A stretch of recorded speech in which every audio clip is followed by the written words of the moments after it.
এটা হলো শক্তির রাত, ভাগ্য নির্ধারণের রাত বা মহামূল্যবান রাত। কদরের অনেকগুলো সম্ভাব্য অনুবাদ রয়েছে।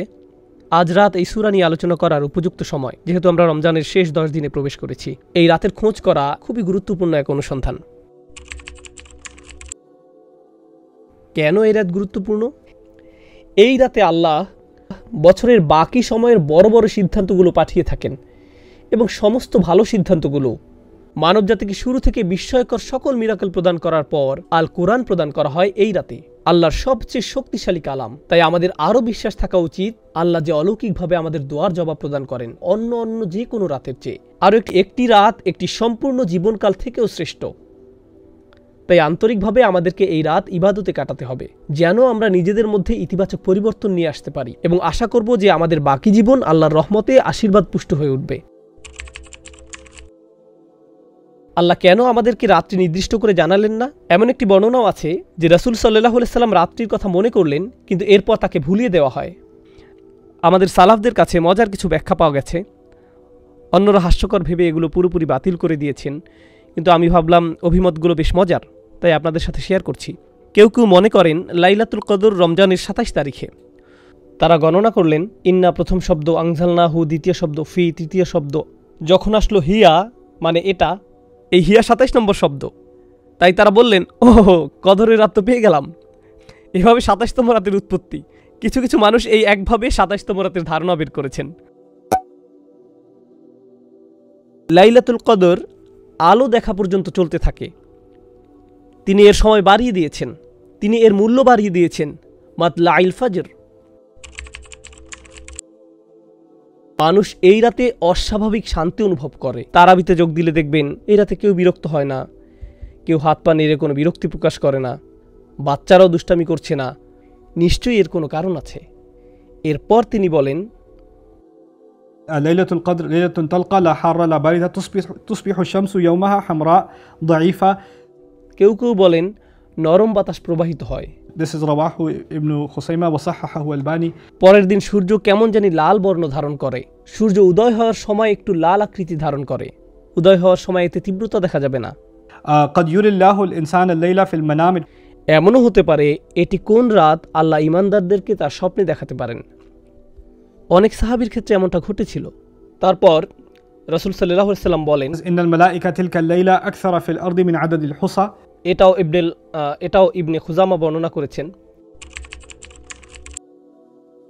এই রাতে আমরা কি কি জিনিস চাইব এবং এই রাতে মূল্য সম্পর্কে হাদিসে কি বলা হয়েছে, আমাদের জীবনকাল, আমাদের সকল রিজিক, এই সব কিছু সম্পর্কে এই রাতে ডিক্রি জারি করা হয়। ফেরেশতারা অবতরণ করেন। কি নিয়ে অবতরণ করেন? বিল খাইরি ওয়াল বারাকাতি ওয়ার রহমাতি ওয়াল মাগফিরাহ। তারা অবতরণ করেন সকল কল্যাণ নিয়ে, বারাকাহ নিয়ে, আল্লাহর দয়া এবং তার ক্ষমা নিয়ে। যে কেউ কদরের রাতে দাঁড়াতে পারে, অর্থাৎ নামাজ পড়ে, তাহলে সবচেয়ে ভালো যে কাজ করতে পারেন লাইলাতুল কদরে রাত শুরু হলে তা হলো সালাত আদায় করা। আরও সেরা যা করতে পারেন সিজদায় দোয়া করতে থাকুন, আল্লাহর কাছে কান্নাকাটি করুন। এরপর রাসূল সাল্লাল্লাহু আলাইহি ওয়াসাল্লাম শুধু নামাজ পড়তে বলেননি, তিনি সেই নামাজের কিছু বৈশিষ্ট্য বর্ণনা করেছেন। চলুন সেই বৈশিষ্ট্যগুলো ব্যাখ্যা করি। একটা হলো ঈমানান, যে আল্লাহর সামনে নামাজ পড়ল ঈমান সহকারে, অর্থাৎ শুধু ঈমান নিয়ে নয়, সে সম্পূর্ণরূপে জানে যে আমার জীবনের সবচেয়ে সেরা জিনিস হলো এই নামাজ। সে ব্যক্তির এত বেশি আত্মবিশ্বাস আছে, আল্লাহর উপর নির্ভরতা আছে এই নামাজে, যার কোনো তুলনা হয় না। 1 নম্বর। এরপর ওয়া ইহতিসাবান। ইহতিসাব মানে যে সম্পূর্ণরূপে আত্মসচেতন, নিজের পাপ নিয়ে আমি সচেতন, আমি জানি আমার কি কি ত্রুটি আছে, কি কি বিষয় নিয়ে আমি আল্লাহর সামনে লজ্জিত। আমি আল্লাহর সামনে নামাজে দাঁড়িয়েছি লজ্জিত এবং বিনম্র হয়ে, এবং সম্পূর্ণরূপে বিশ্বাসী যে আল্লাহ আমাকে ক্ষমা করে দিবেন, আমার পাপগুলো দূর করে দিবেন।